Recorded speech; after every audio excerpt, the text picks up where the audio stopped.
চলছে বিশ্বকাপ খেলার উন্মাদনা। এই বিশ্বকাপ খেলার উন্মাদনা আমাদের মুসলিমদেরকে অন্যান্য জাতির মতো গাফেল করে রেখেছে। আমার মনে হয় না যে অন্যান্য কোনো জাতি এই বিশ্বকাপ ফুটবল নিয়ে এত উন্মাদনা হয়ে আছে, বরং আমরা মুসলিমরা যেভাবে উন্মাদনা হয়ে গেছি। অথচ এই ফুটবলটা স্পষ্ট একটা জুয়া খেলা, স্পষ্ট জুয়া খেলা। এই ফুটবল বিশ্বকাপ যে কোনো জুয়া খেলাই ইসলামে হারাম।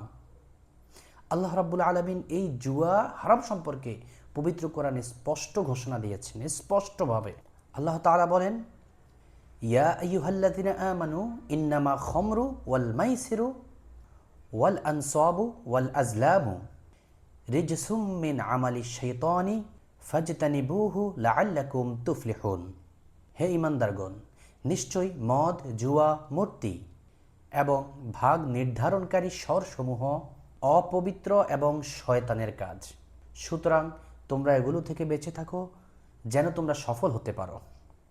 এভাবে পবিত্র কোরআনের আরও অনেকগুলো জায়গায় জুয়াকে হারাম ঘোষণা করেছেন। আর এই জুয়াকে আরবিতে বলা হয় আল মাইসিরু আল কিমারু।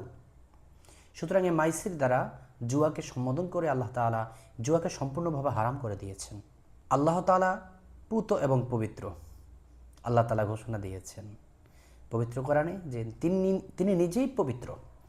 অপবিত্র জিনিস আল্লাহ পছন্দ করেন না, তিনি নিজে পবিত্র। এই জন্য ইন্নাল্লাহা তাইয়্যিবুন লা ইয়াকবালু ইল্লা তাইয়্যিবা।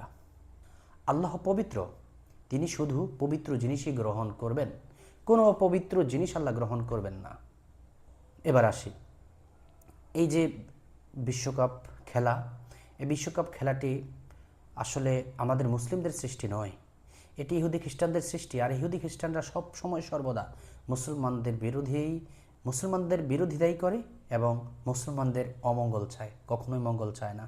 আর এটি আমার কথা নয়, আল্লাহ তাআলার কথা। আল্লাহ তাআলা পবিত্র কোরআনুল কারীমের মধ্যে বলেন, ইয়া আইয়ুহাল্লাযিনা আমানু লা তাত্তাখিযুল ইয়াহুদা ওয়ান নাসারা আউলিয়া বা'দুহুম আউলিয়াউ বা'দিন ওয়া মান ইয়াতাওয়াল্লাহুম মিনকুম ফাইন্নাহু মিনহুম। হে ঈমানদারগণ, তোমরা ইহুদি খ্রিস্টানদেরকে বন্ধু হিসেবে গ্রহণ করো না, তারা একে অপরের পরস্পর বন্ধু। তোমাদের মধ্যে যে তাদেরকে বন্ধু হিসেবে গ্রহণ করবে সে তাদেরই অন্তর্ভুক্ত। সুতরাং আল্লাহ বলছেন তাদেরকে বন্ধু হিসেবে গ্রহণ করলে তুমিও তাদের অন্তর্ভুক্ত হবে, মুসলমানদের কাতারে তুমি থাকবে না। ভাই, এটি আমাদের কথা নয়, এটি আমারও কথা নয়, এটি কোরআনের কথা, মানে আল্লাহর কথা। খারাপ লাগবে হয়তো আজকের আমার কথাগুলো শুনলে, এটাই বাস্তব এবং এটাই সত্য। সদাক্তা ইয়া রব্বুল আলামিন, হে রব, তুমি সত্যই বলছো, তুমি সত্যবাদী। আল্লাহর কথা অবশ্যই সত্য। অন্য আয়াতে আল্লাহ রাব্বুল আলামিন বলেন, লা ইয়াত্তাখিযুল মুমিনুনাল কাফিরিনা আউলিয়া মিন দুনিল মুমিনিন ওয়া মান ইয়াফআল যালিকা ফালাইসা মিনাল্লাহি ফি শাইইন। আরো কঠোরভাবে আল্লাহ রাব্বুল আলামিন এই আয়াতে বলেছেন, মুমিনরা যেন মুমিনদেরকে বাদ দিয়ে অন্যদেরকে বন্ধু হিসেবে গ্রহণ না করে, অর্থাৎ কাফেরদেরকে, ইহুদি খ্রিস্টানদেরকে, বেদিনদেরকে, অমুসলিমদেরকে বন্ধু হিসেবে গ্রহণ না করে।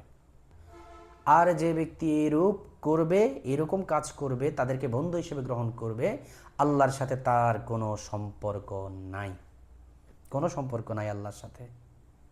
আহারে, কিভাবে আমরা এই বিষয়গুলোকে বুঝবো?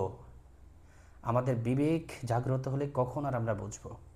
এইভাবে আল্লাহ রাব্বুল আলামিন আমাদেরকে নির্দেশনা দিয়েছেন। এটা অনেকভাবে আছে, অনেকবারই বলা আছে এভাবে যে তাদেরকে বন্ধু হিসেবে গ্রহণ না করতে।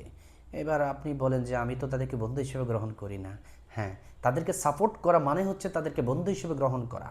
একজন মানুষ আরেকজন মানুষকে কখন সাপোর্ট দেয়? যখন তাকে ভালো জানে, যখন তাকে বন্ধু হিসেবে গ্রহণ করে, যখন তাকে কাছে পেতে চায়, যখন তার প্রতি ভালোবাসা সৃষ্টি হয়, যখন তার প্রতি মায়া লাগে, তখনই তাকে সাপোর্টটা দেয়। তা আমরা বিশ্বকাপ খেলা যে যাকে সাপোর্ট দিচ্ছি সে তাকে বন্ধু হিসেবে গ্রহণ করছি, এটা না বোঝার কিছু নাই। এবার দেখুন, আমাদের ছেলেমেয়েরা যারা আছে তারা আদর্শ হিসেবে গ্রহণ করছে কাকে? আজকে নবী মুহাম্মদুর রাসূলুল্লাহ সাল্লাল্লাহু আলাইহি সাল্লামকে আদর্শ হিসেবে গ্রহণ করছি না আমরা। আমরা বড় বড় আলেমদেরকে, ফকিহদেরকে, পীরদেরকে, ভালো ভালো আলেমদেরকে আমরা আদর্শ হিসেবে গ্রহণ করতে পারছি না, অনুরূপ হতে পারছি না, বরং আমরা আদর্শ হিসেবে গ্রহণ করছি কাকে? মেসি, রোনালদো, কাকা, আরও কে কে আছে তো, এদেরকে। তো এদেরকে আদর্শ হিসেবে গ্রহণ করছি আমরা।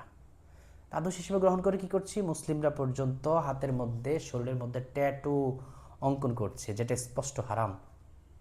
এবং শুধু তাই নয়, মাথার চুল কাটিংটা আমরা করছি তাদের মতো, অর্থাৎ ফুটবল খেলোয়াড়দের মতো, যাকে যে পছন্দ করে তার মতো করে কাটিং করছি, জামা গায়ে দিচ্ছি তাদের মতো করে, তাদের নাম দিয়ে, সংখ্যা দিয়ে, বা তাদের মতো করে আমরা কি করছি?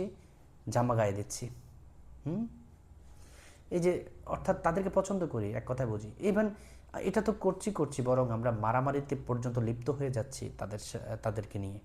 আমরা ভাই ভাইয়ের মধ্যে মারামারি করি, মুসলমানের সাথে মারামারি করছি, আমরা মাথা ফাটিয়ে ফেলছি, তাদের পতাকা লাগাতে গিয়ে মৃত্যুবরণ পর্যন্ত করছে, উপর থেকে পড়ে অথবা বিদ্যুৎ স্পৃষ্ট হয়ে মৃত্যুবরণ করছে, জীবন দিয়ে দিচ্ছে, জীবন।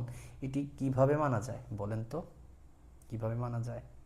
দেখেন, আবু হুরায়রা রাদিয়াল্লাহু তাআলা আনহু বলেছেন, আন আবি হুরায়রা রাদিয়াল্লাহু তাআলা আনহু আন্না রাসূলুল্লাহি সাল্লাল্লাহু আলাইহি ওয়াসাল্লাম ইন্নাল ইয়াহুদা ওয়ান নাসারা লা ইয়াসবুগুন ফাখালিফুহুম।